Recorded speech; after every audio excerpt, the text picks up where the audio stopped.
Esta cortina que solemos escuchar muy poquito en el año, pero que casualmente la escuchamos en el primer programa de este año y la volvemos a escuchar en el primer programa de la segunda parte de este año.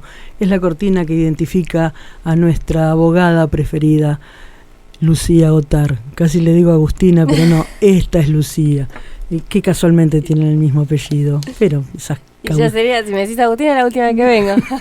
No, pero lo tengo que pensar. Y bueno, Agustina Ottar viene todos los meses, ese es tu problema. Bueno. No, lo bueno se hace desear.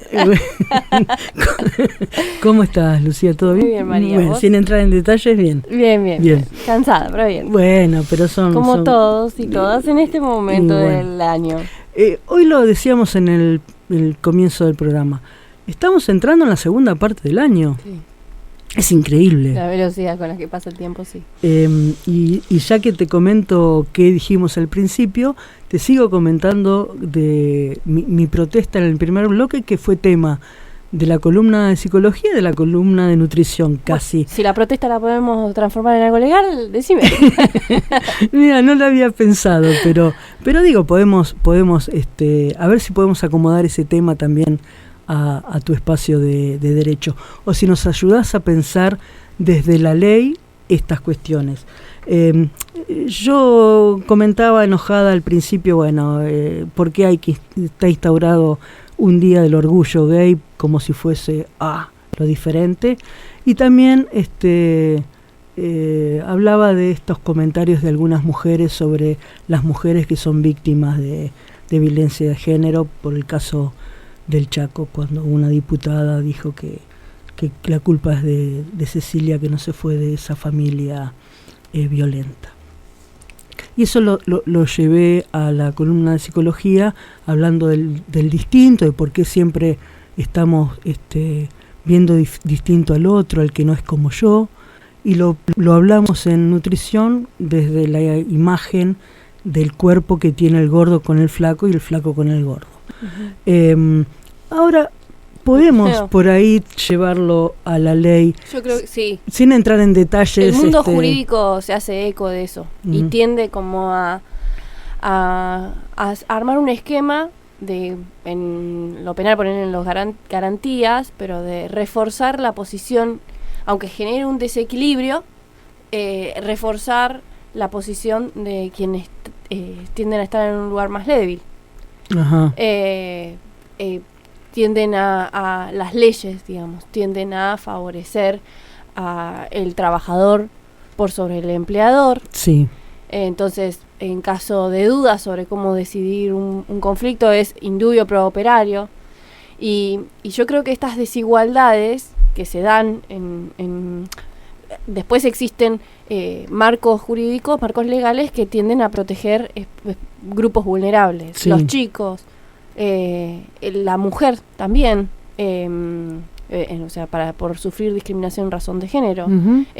Las personas discapacitadas, y todos reciben un marco legal que enuncian principios a aplicar en los conflictos y principios para normas para el Estado, digamos, para sí. que saquen leyes acorde y todo por el estilo. Y también se vincula esto con el tema que yo había pensado hoy, porque justamente existe la incorporación de normativa de protección contra la violencia contra la mujer, la Convención Belén do Pará se llama. Argentina adhiere a esa convención y en función de eso asume la obligación de dictar normas y adecuar su normativa, su legislación interna y no solo su legislación, sino sus políticas internas a la protección y la erradicación de la violencia contra la mujer. Sí. Hay como una discusión que subyace a todo esto, y es ¿qué viene primero? ¿El cambio cultural o la reforma legal? ¿La reforma, una modificación legislativa puede empujar un cambio cultural? Qué bueno no? Eso. ¿Qué es primero? ¿Y qué es primero? Porque no para este caso, para todas las leyes. Por ejemplo, la ley de... mucha gente está en contra y expresa las razones para ello de establecer una ley de cupo. Sí. cuando el cupo no garantiza idoneidad. Yo estoy en contra de la ley de cupo. Bueno, el tema es de que si uno regula solo, en mi opinión, esto es una opinión, una ley de cupo y no lo acompaña de medidas que capaciten igualmente a las mujeres u otros géneros, estamos siempre en la desventaja de tener que cubrir un cupo y ser la representación numérica y nada más que eso. No importa con quién o con la capacidad que tenga esas mujeres. Lo que pasa es de que eso se transforma, a la inversa, es no hacer nada. El tema es tomar medidas aisladas y no acompañarlas con proyecciones a largo plazo, pero la ley de cupo empieza como gestando esa voluntad de cambio, ¿no? También existen otras normas, como por ejemplo la ley Micaela, que recibe el nombre de una de las víctimas de violencia de género, que obliga a los 3 poderes del Estado, al Ejecutivo, Legislativo y Judicial, a formarse en cuestiones de género. Entonces, a que todas las decisiones que tomen en el marco de su jurisdicción tengan una perspectiva de género. Y eso a mí, yo que trabajo en la defensa pública, me llama la atención porque tuvimos muchos cursos que que son de contenido, está muy bueno, pero hay un montón de veces que no veo reflejado en las decisiones jurisdiccionales, en los recursos, en las apelaciones de los fiscales, para llevarlo a un lenguaje más llano, la perspectiva de género. Estos cursos que se dan, es como que si la gente no está preparada para tomarlos, aunque los tomen, ¿no sirvieron de nada? No, es que son obligatorios. Bueno, pero a mí me pueden obligar a aprender inglés y yo no voy a salir hablando inglés, por más que me obliguen. No es lo mismo, siguen estando vinculados a la cuestión jurisdiccional, sobre cómo decidir, cómo se deben probar determinadas cosas, cuándo se considera probada que existió violencia de género. Y una de ¿por qué digo que no lo veo del todo aplicado a las decisiones jurisdiccionales? Porque no es el mismo estándar probatorio el que se maneja cuando tengo que probar que existió violencia de género y el caso es que hay una mujer víctima de violencia de género y es la víctima del delito, a cuando la víctima de la violencia de género cometió un delito y es la imputada, digamos, los hechos son distintos. Existe una violencia previa y esa mujer decidió sobrevivir. No, te subió el volumen a vos, Mercedes. Hacemos un corte. Vi gente correr. Gracias, Mercedes, perdón, Lucía, perdón, audiencia. Esta tarde vi llover por Roberto Carlos. Estábamos en...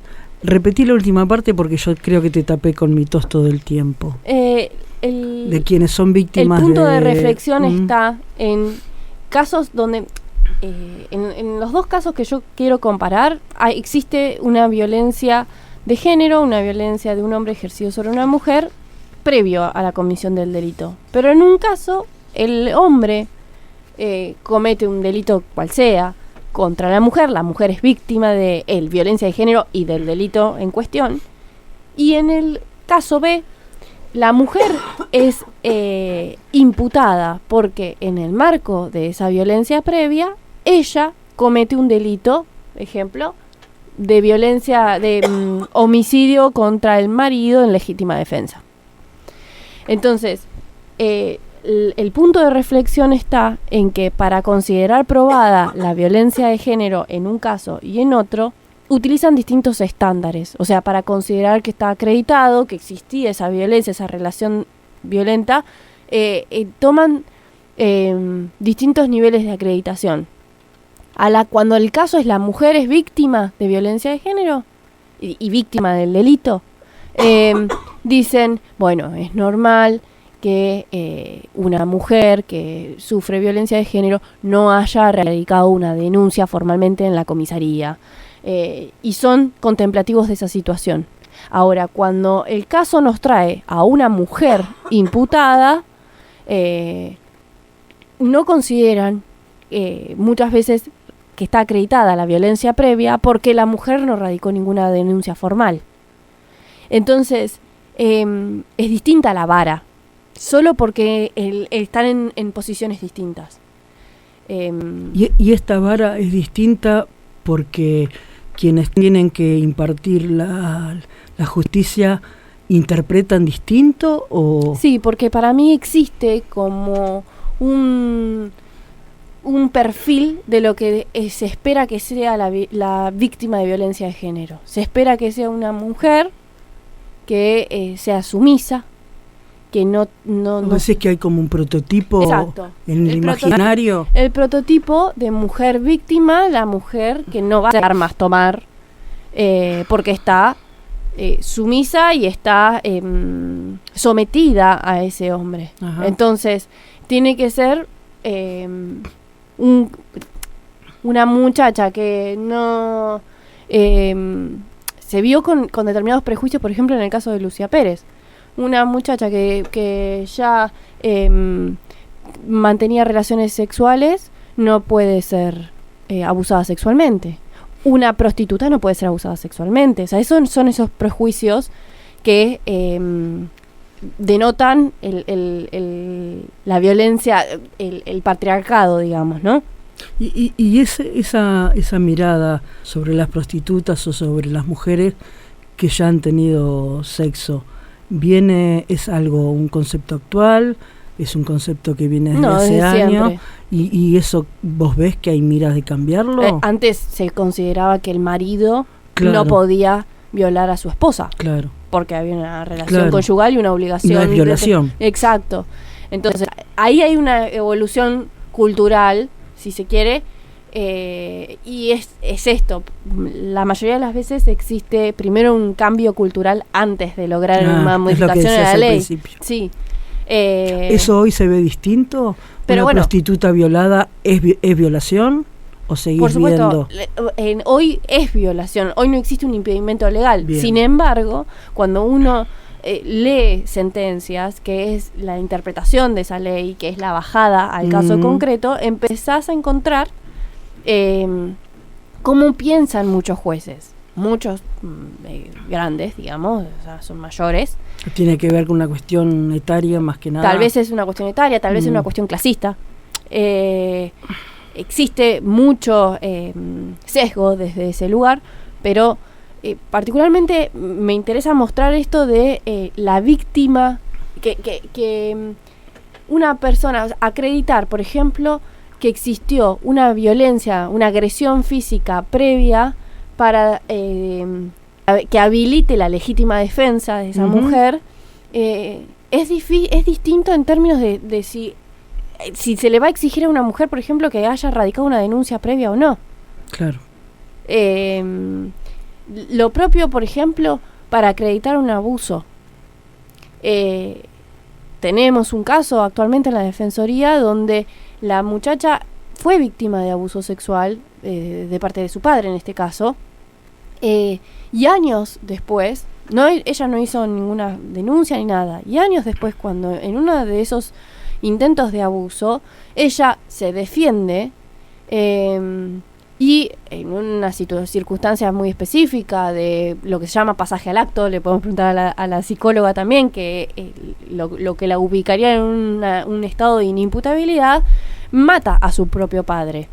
Y en la sentencia ponen en duda que ella haya sido víctima de abuso y ponen este estándar de no hizo ninguna denuncia y no se lo contó a nadie. No le contó a nadie que había sido abusada de chica.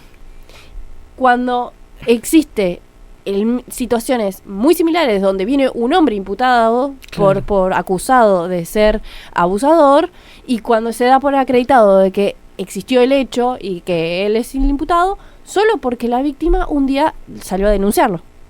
Y basta el único testimonio de la víctima para acusarlo. Ahora, si la mujer decidió tomar cartas sobre el asunto y matar a ese padre, pues no. Tenemos una condenada perpetua.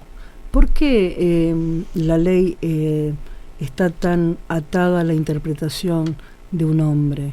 ¿No hay una falla en la ley? ¿No tendría que ser más clara para, sin importar quién la lea y quién imparta esa justicia? Pero la ley es general.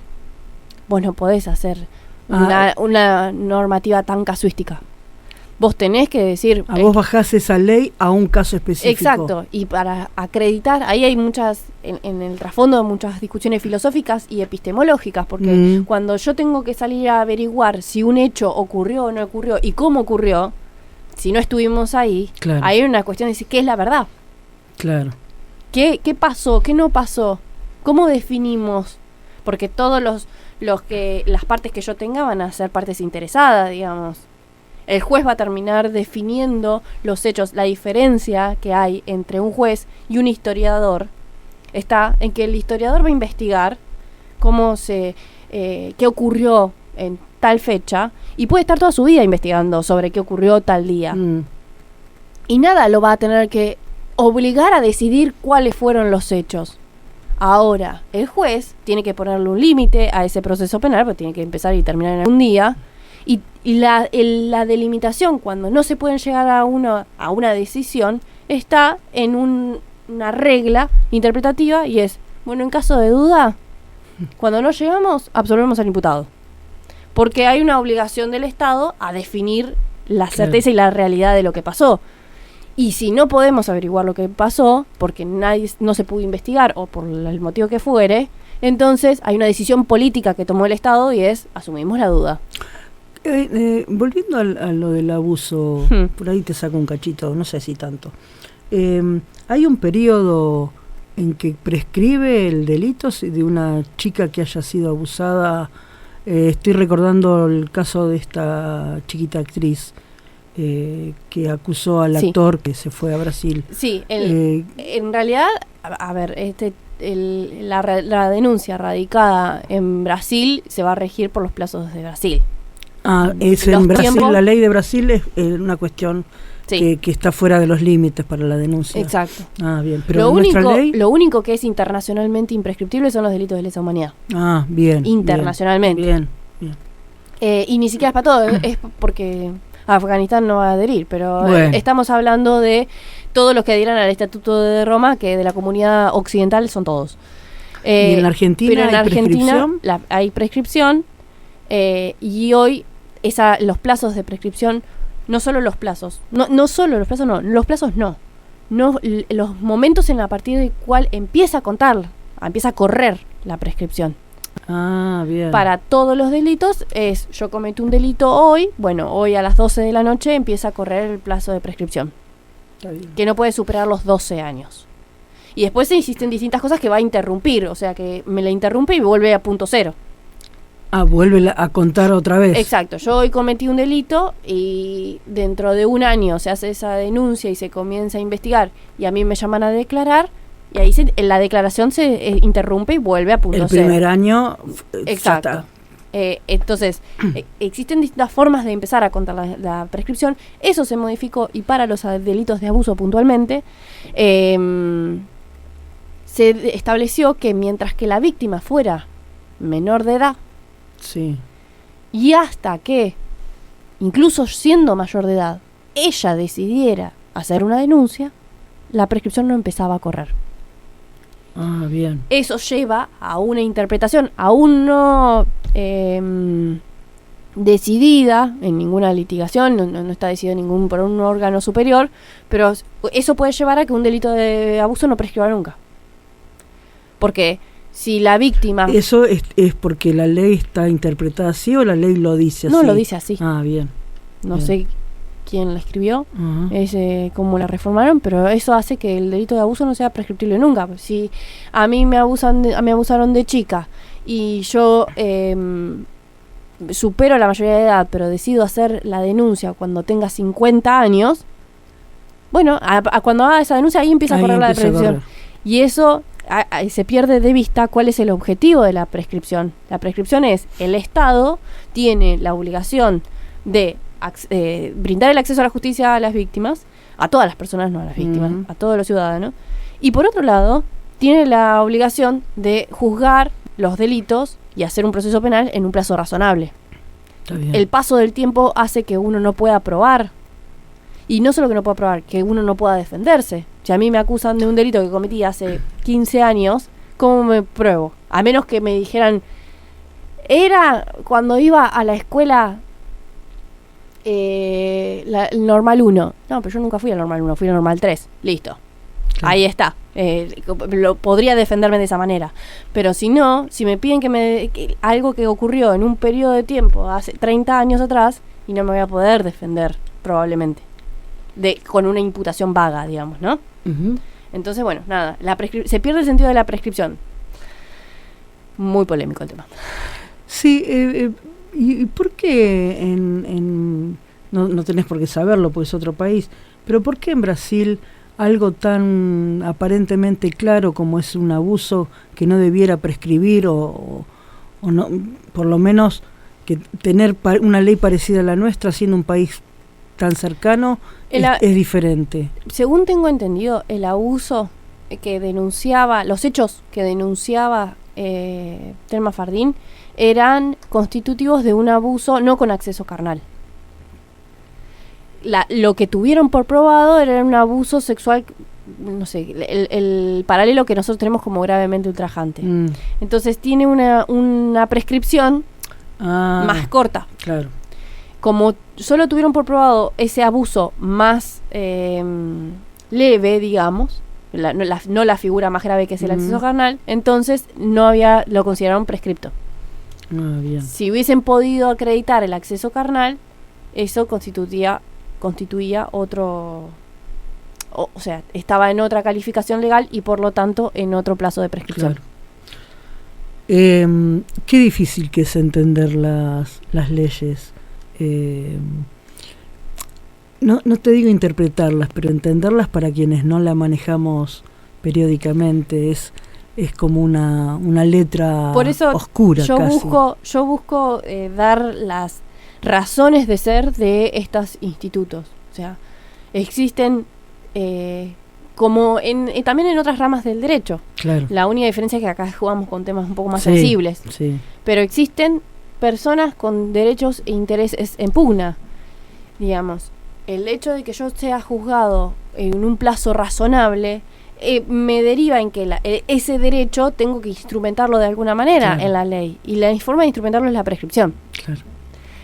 Luego, ¿hay delitos que son imprescriptibles? Sí. ¿Hay delitos que hoy no catalogaron como históricamente catalogaron los de lesa humanidad como imprescriptibles y se están empezando a incluir en esa categoría? Sí, el abuso sexual. Hoy el abuso sexual, ya se encuentran varios fallos de la Corte, del Tribunal de Casación de acá de la provincia de Buenos Aires, que está empezando a declarar imprescriptible los abusos y los homicidios de género. Bienvenido sea esta resolución entonces. Lucía, poco pero bueno, contundente dice el refrán. Gracias, Lucía, estamos ahí al borde de irnos. Gracias. Ojalá te tengamos antes que termine este 2023. No sé. Bueno, después lo charlamos. Veremos cómo es el 2023.